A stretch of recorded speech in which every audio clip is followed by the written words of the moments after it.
Let's get into our goal setting exercise. And you've all heard of SMART goals. And first off, so you guys know, my goal setting exercise, I basically copied this from Tony Robbins, Stephen Covey, and Jim Rohn. And I took the best ideas. 90% of it overlapped each other because obviously all three of them are experts in this. But I took the best of all three and I put it together. But all three of them talk about SMART goals. And the acronym SMART, S.M.A.R.T. One, they have to be specific. You have to be focused on what you want. In other words, if you want a new car, it's just not, I just want a new Mustang. You got to know the color, the make, is it a 5.0, what type it is, and then you have to go out to the dealership and find it and sit in it. It has to be specific on what you want. If your real estate goal is to sell this many homes, how many are going to be from open houses? How many are going to be from your sphere of influence? And those are the things that we're going to go through training in the next couple of weeks. We're going to basically build that real estate goal and pin it down to exactly how many open houses you have to do, how many people need to be in your sphere of influence, and then we're going to put that in the calendar and work that. But it has to be specific. Measurable, you have to be able to measure it.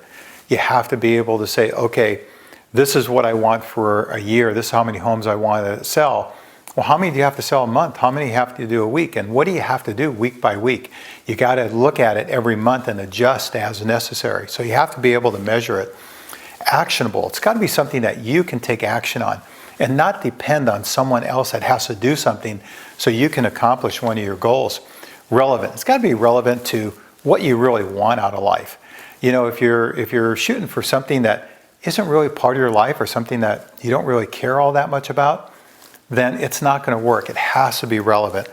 And most important thing, it has to have a timetable. We talk when we break down our goals, you're going to see 1, 3, 5, 10-year timetables. And you have to break it down because a 5-year goal, you're not going to do stuff on a daily basis that you have to do for a 1-year goal or even a 60-day goal.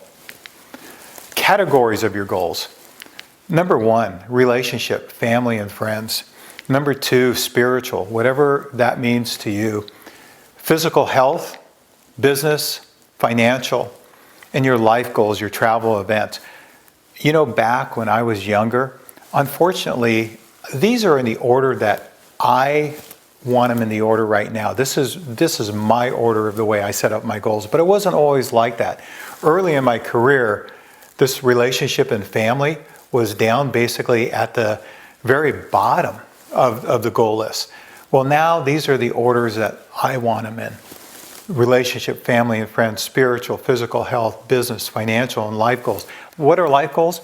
Life goals are the ones that basically, hey, what I wanted. One of my big life goals was I wanted to visit as many Hard Rock restaurants as I could. Not because they had great food. It's because if you ever visited a Hard Rock, it's in the middle of whatever is going on in that town and city. So again, whatever those goals are, whether they're travel or something with family or learning to play the piano, write down 100 of them. What are your life goals? I love the saying, you need to have the guts to risk the life you're already living for the one you're capable of. Most of us aren't living the life that we're capable of.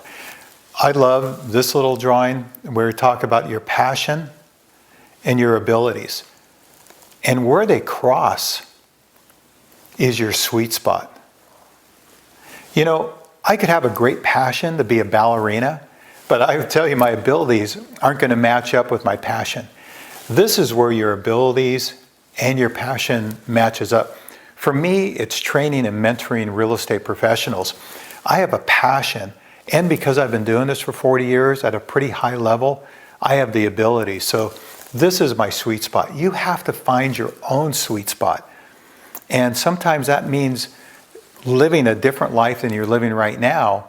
If you're just working part-time and you want to accomplish something a higher end, you still have to be smart about whenever you leave one thing to go to the other, and you have to make sure you do some deep down planning. But at the same point, you want to live, you get one life, you want to live the one that you're capable of, not the one that you're necessarily living right now.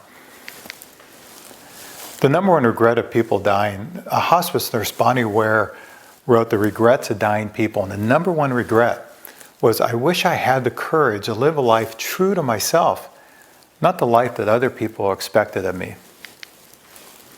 Steps for goal setting. Number one, find a quiet place to dive deep and share only your goals with people you want to be a part of those goals. And that comes back, we talk about your 5. And a lot of times we have relationships with people, and sometimes we've got to limit some of those relationships. Sometimes we've got to get rid of them. And then sometimes we have to enhance some of those relationships out of there. Find people that are where you want to go to, and then make those part of your 5. But for steps for goal setting, just share them with the people that you want to be part of those goals. Obviously, your significant others, your family. So number one, the steps. What do you want to accomplish in the next 10 years? Just start writing. List 50, 100 goals. Just find some quiet place and just start writing.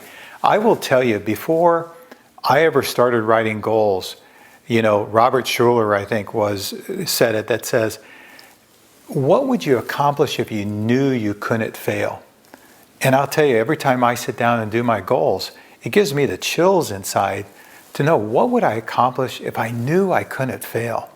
And always when you sit down, start with that saying first and just start writing.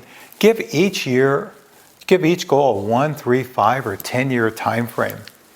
And then categorize each goal. Remember, we talked about relationships, spiritual, physical, health, business, financial, and life goals. And then pick 2 one-year goals from each category.